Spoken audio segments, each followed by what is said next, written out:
Welcome everyone to a new episode of TYP Live Chat.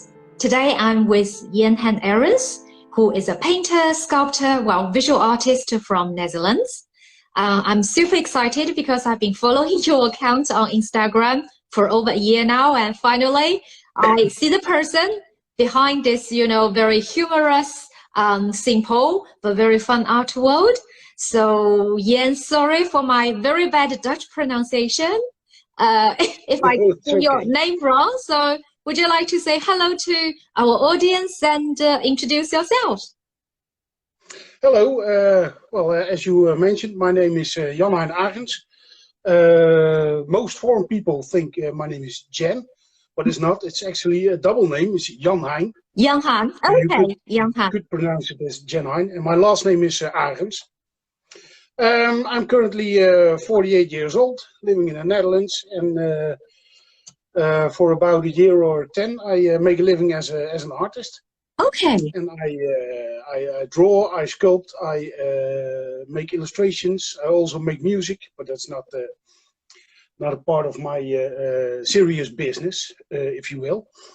But basically, I just do whatever I think is good for my art. So that could also be animations or sometimes video games or whatever. But mostly it's painting and drawing. Okay.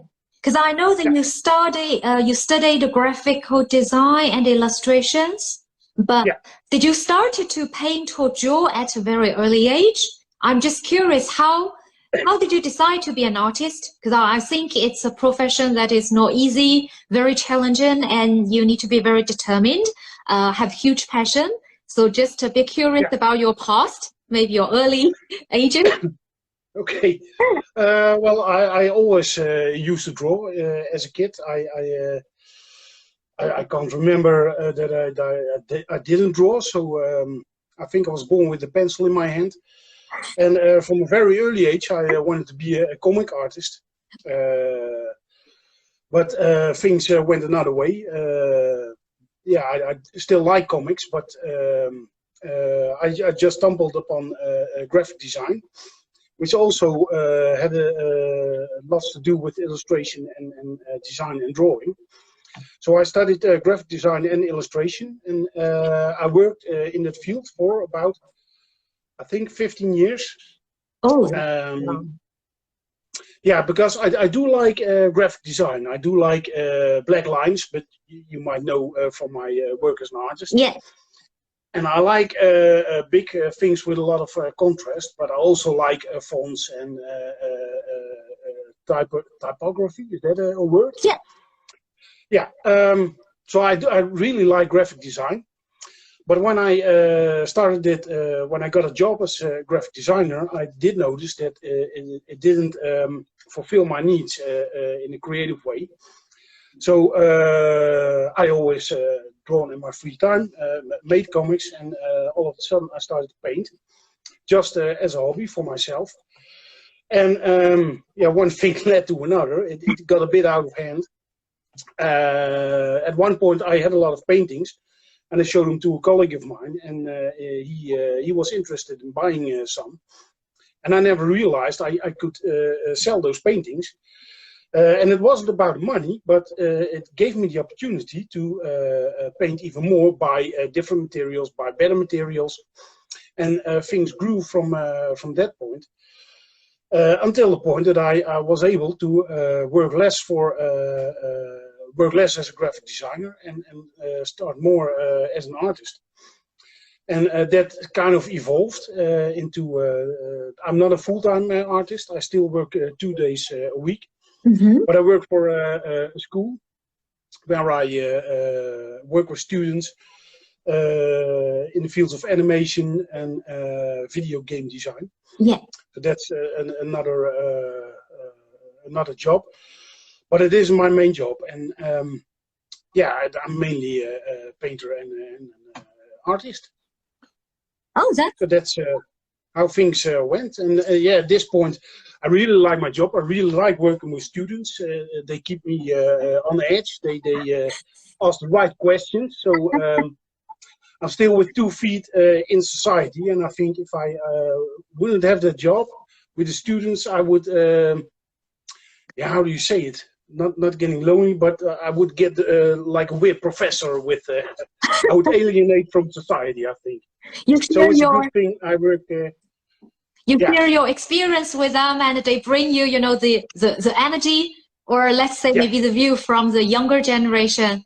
And I think yeah, it's really good. Just like you say, it seems like it just goes so naturally, right? You just keep doing what you like, and you enjoy what you're doing, whether it's graphic design, animation, comics, or painting, and then it just goes all naturally. And I think it's really great. I'm really happy for you, you know, that your work gets recognized, because sometimes yeah. it's so hard. I think people are not always aware of the amount of work that behind a painting, behind a drawing. There's a lot of investment, not just the techniques, but also, you know, searching for inspiration, everything. Yeah, yeah. Well, I've been poor for the last 20 years, so no, that's not exactly true. I did because I had the other job. Money was never a problem, but we did make some choices. Where when I started as an artist, yeah, the money was tight, but yeah, things evolved and things grew, and I never had to do anything. Of course, I had to reach out and I had to contact galleries to make sure my work was shown. But it did happen in quite a natural way, in a way that I'm yeah, fairly comfortable with how things went. I didn't sell my soul to the devil, so that's kind of a good feeling, because I do know some artists, not a lot, but some did, and they yeah, they're in a different playing field as I. So I'm not as big as I could have been, maybe, but I'm absolutely happy with where I'm right now, and yeah, I'm enjoying a modest bit of success. And I can do whatever I want, and that's absolutely fantastic. Yeah, and I think that's why I can feel in your works. They are Yeah, hilarious. Allow yeah, me using the word. They are simple, but really hilarious. Sometimes maybe a bit absurd, but there's always yeah, a good twist of humor and wisdom. And I think that's yeah. also what you get through the years. So maybe let me share some of them with our audience. This one, yeah, the dog and I, we do not talk. We sing, and I love that. I think people, whether you have dog or not, it's so simple and it's like a daily, you know, thing. But I really like this one. It makes my day, I gonna say. And the next one, my computer, I turn him on, he pisses me off. Again, this is so true. When you turn on the computer, whether for work Yeah. or playing video games, you know, it's not fast enough or whatever. It's a funny relationship. I just find you summarize, you know, something it's so common in our everyday life, and in short words, and you paint them. And I have to say, here I find the black lines, what you like. It looks simple, but that's your style. And this is really, yeah, one of my favorite, and I use it for our advertisement. This is my head. It can be empty and full at the same time. So where does the inspiration come, this one? Because I know on your Instagram account, you said, think out of the box, or maybe there's even not a box. So I just wonder, you know, the story, Yeah. anything behind this one? That specific one, I can't remember if there was anything behind, but most of the times these things just pop in my head. But it is kind of a process, making those drawings. When I start sketching, the first one is always a bit comes slow. But the next idea pops in my head while I'm sketching the first one. And it's just like opening a door. When you open the door, the ideas, yeah, they stumble in. And yeah, that's basically how it works. But it's also, I'm not one of those people who always carries a notebook. And when I'm in the shower, I get these great ideas and have to write them down. I've trained myself, and maybe that's what happened when I studied graphic design. I can be creative on command, if you will. So in the morning, I just get a cup of coffee. I walk into my studio and I start, and then the ideas, yeah, they just come, and the inspiration is It's always. amazing. How can you control your ideas? Actually, that was on my question list. Do you carry a notebook Okay. and get them down? But yeah. But are you like observing daily life very closely, observing people? Because I think it's the common human needs and emotions that you're interested, that you focus on, as you explain on your website. So do you like a constant observer? Sometimes those things happen. While I'm sketching, I listen to music and to news podcasts. Those are the things that can inspire me. But most of the time, my biggest secret weapon, I can show you, is just a dictionary. Wow. And when I just open a dictionary and I look for words that I that I like or that inspire me. Yeah. Like a couple of weeks ago, I read the word immaculate. Yeah. So I know what it means because it's a dictionary. But the word, it appears to me. I think it has a nice feeling, a nice touch. And then I just come up with an idea that incorporates the word immaculate, and that becomes drawing. It can be become a drawing. So that is one of my inspiration sources.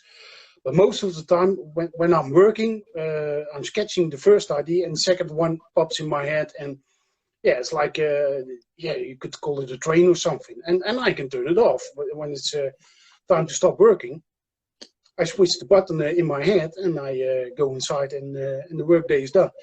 And I think that is, I think a lot of graphic designers can work that way, or artists, because you would go insane if every moment of the day an idea pops in your head and you have to write it down and you have to sketch it. And it does happen, but that's one thing I learned from Stephen King, the writer, the author. Yeah. He said when an idea pops in my head at night or in the evening, I don't write it down, because Stephen King once said if the idea is good enough, you don't need to write it down, it sticks with you. And you will remember it in the morning. And if you don't remember it in the morning, well, then the idea just wasn't any good. So I thought it was a nice theory, and yeah, I kind of do the same thing. But most of the time, when I'm working, the ideas flow. That's why my sketch phase is also so important. Yeah, because the sketching is just collecting ideas, collecting jokes, and messing around with words and images. And when that phase is done, yeah, things move quite quickly, because I can draw incredibly fast, the black lines. How long usually it will take? Maybe it does not make sense at all, my question. How long will it take for you, to finalize a work? Or well, that depends on the size. When I work in bigger sizes, I sometimes use those realistic painted elements, usually the blue ones, and they take up a lot of time. Then we're talking for drawing, we're talking about several hours. And when we're talking about paintings, the bigger paintings, like 1 by 1 meter, they can take up 2 weeks or something. But a smaller drawing with no realistic element, yeah, that could be made in the black lines can be made in a couple of minutes. But it's searching for the idea and preparing the background, because there's always a splash of color and a splash of white and some blue ink. So yeah, I don't know, maybe half an hour for a small drawing.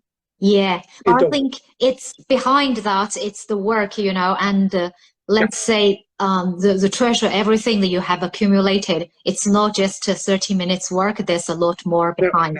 Yeah, there's 20 years of experience and experimenting and failing and not selling anything and tears and blood. 20 years of that is behind that one small drawing. So yeah, I make it in half an hour. But it took me a long time to get there, and now I'm finally at the point where I see a drawing and I see the black lines and I think, yes, that's what it's supposed to be. Wow. That may sound a bit stupid, but I think that now I'm where I want to be, and I can draw the things I want to draw. But it took me a while to realize that myself, of course. But now I'm 100% happy with my style, and I think, yeah, and it took a while to develop. Yeah. Yeah, it took you time, you know, to find out what you like and how to put the stuff, and also all the lessons that you have learned from the daily life. And speaking of that, I would like to, you know, talk quickly about your project of Alienation, which is a series of animation films. For example, if I think people can see this one, there's some, there's like a little man, and there's a whole, I think there are 8 animation films, and you talked about it. It was developed especially starting from the pandemic, the lockdown, and you notice that, you know, well, as many of us, our behaviors are modified, and there's a lot of pressure there. It's a very difficult period, and I think the impact is still there. So yeah, could you talk a bit more about this project? Because here you use animation and the black line drawing, so all the elements that you like, and it's so fun, to be honest, to see that. It's fun, but on the other side, it's deep. It's deep, yeah. Well, thank you for the compliment. Yeah, this project, I was incredibly lucky. There was an organization in the Netherlands, and they were you could ask for a grant, maybe federal funding. I don't know what the right word is. Yeah. So you had to come up with a plan how to survive as an artist, or how to make sure you were making a living. Yeah. And they could help you with funding some projects. So I made this idea about making these animations, and this was during the pandemic. And I got the grant, and that was absolutely fantastic, because I always wanted to do these animations. And if you look closely, they are actually moving drawings. They're not animations with a story. There's no beginning, there's no end. They're all loops, and you could hang them on the gallery wall and look past them. And if you see the text, then you know what it's about. You don't need to wait for a clue or for a story to develop. And that was an experiment I always wanted to try. But the problem with animation is enormous. You need to put a lot of work in it. Yeah. Before you get some results. And these animations that you see, some are consist of maybe 15 frames. So that's about 1.5 seconds of animation, but because they're in a loop, they last longer. Okay. And they can take up about 2 days. So that is a lot of work for small animation. And I knew in front that I couldn't sell them. I was never going to make money with these animations, but I really liked projects and I really wanted to do them. So when I applied for the grant and I got it, yeah, it was amazing. So I had the opportunity to work on this, and it was great. It turned out exactly how I wanted to be. I wanted to be, if I wanted to make them look like drawings, but also they need to be, or they needed to have a feeling that they were hand drawn. And well, technically they were hand drawn, but they were drawn on a drawing tablet. Yeah. And they're completely digital, except for the background. Background was photographed, and for every drawing I made obviously a different background. So I made them to look exactly like my other drawings. And yeah, I think the result is pretty nice. I'm really happy with it, and I learned so much about this technique, and yeah, it's great to do. No, they are absolutely really fantastic, and I invite all audience go to Project Alienation. There's the link in the account, in the bio of Jan-Hein's account. So do check that, and be a bit patient. they're not an animation film that you need to wait 3 or 5 minutes, but there is story and there's a bit more motions there, as you can see. So I try to go through every one of them. But it's really fantastic, and I'm so glad, you know, for you, Yan, that you managed to do it, because I imagine the huge amount of work behind. I used to love a lot the Japanese animation films, like the Studio Ghibli, and it's all hand-drawn, hand-painted. It's just enormous, the work, but when you look at the film, they do like 90 minutes. It's so beautiful. It's just, well, I think we're so lucky to have them, and the same to see your project. Yeah, thank you. And maybe you will get them. It was them. a lot of fun to work on. And maybe we'll get to, you know, I hope you will get a chance to do something similar maybe in the future. That will be fantastic too. And I know that, but that's, that's what I always like to do. I always like to look for new ways and new techniques to expand my universe, sort of speaking. And this was a good one. Yeah. And I also know that recently you started to do the 3D printing. Yeah, printing. That experience. Yeah, that's correct. It's, like this one, you made the first one. You said it's like 16 hours work. Oh, wait a minute. I've got them here. Cool. This is the small one. It's that one. Oh, yeah. Yes, absolutely. That's the one. Yeah. And how do you find about that? I mean, we all talk about 3D printing here, and as an artist, of course, it offer you a new medium, you know, a new way to do things, a new technique. But is it also a bit cheating regarding the traditional sculpture?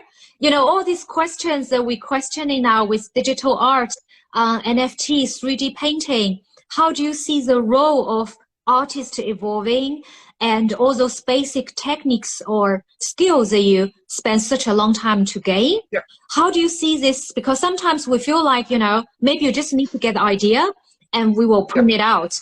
Or I know there are great artists, very huge name artists, they have a team actually behind to do all the technical work for them. They offer the idea. So how do you see, you know, on these topics? Well, I think what a lot of people do not realize is there is no magical button that makes you a sculpture. There is no Control P and a sculpture pops up, and so all the work you have to do all the work yourself. And if it's digital or not, it doesn't matter. It is you still have to do the work, and even with a digital sculpture, you still have to sculpt it, and the way you get sculpting might be a bit different. It's on the screen, but it's still in a 3D space. You have to rotate your image, and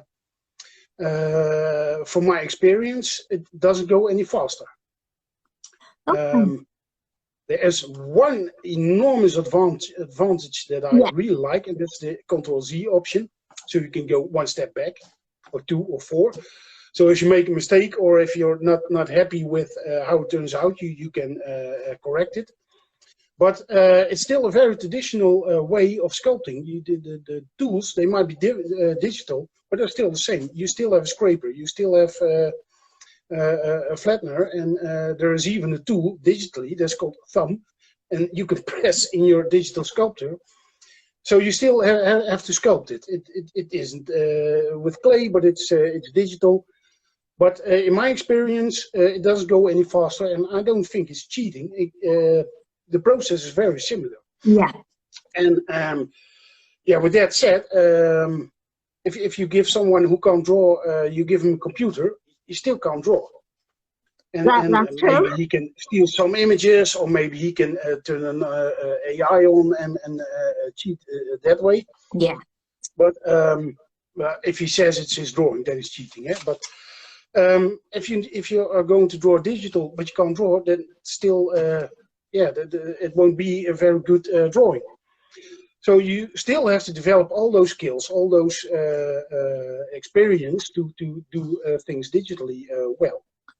But what I like is to combine things. So just one moment. Yeah. Wow. Because this sculpture was, this is an experiment here. I made a bigger one. Yeah. Oh, yeah. This is the same sculpture, but I just made it bigger, and I wasn't pleased with the head of the dog, so I made the head a bit bigger. So those are very nice things you can change. But the original sculpture is this one, and this one is made from ceramics. This one is made from clay. Oh, okay. Okay. And, I did this one a year ago. Yeah. So you can see there's even a hole on the bottom. Yeah. And this one was made with gypsum molds. Yeah. Where you cast in the clay, just like you're making a mug or anything else. And I just scanned this one. Yeah. Scan it digitally, and in the computer I sculpted the dog and put it on his head, and I printed it out just as it is. This one will never be will never leave my studio. This is just to see how things go. But you can see you can also sculpt traditionally, and then scan your sculpture, and then take it one step further in the computer. So there are so many possibilities. Yeah, you can even add fine detail like a texture from a woolen sweater, if you like to, on your sculpt of scanned original. So you can take things many steps forward, and you can get the most complex forms and sculptures not easier, but you can experiment a lot more, and yeah, I think it's a very exciting new field. Yeah, it feels like, you know, your playground, your art playground just got extended enormously. And I guess, like you said, you can do more complicated forms with the 3D printing, with the new technology. So it's sort of, you know, maybe allowing you to do something that you dream to do, but technically is difficult with the traditional sculpture. So actually, it's enlarging it, but not, yeah. And it does take time. Okay, that, to be honest, I did not realize that. I think it's like, you know, print, like you print a drawing, but actually there's still a lot of handwork. Yeah, but with the example you say, you still have to have the drawing. Yeah. You still have to first make the drawing before you can print it. And with sculptures, yeah, it's exactly the same. But when Photoshop got introduced, a lot of people thought, oh, there goes my job, oh, now everything is over and computers will take over and the Terminator will get us all. But that wasn't the case. Photoshop is just a very expensive crayon, which expands your ways of illustrating or doing things. Well, and 3D printing is just the same. It's a really expensive crayon, a really expensive sculpting tool, but still the artist is the one who makes the input. So if he doesn't do a good job, then what comes out of it is still going to be lousy.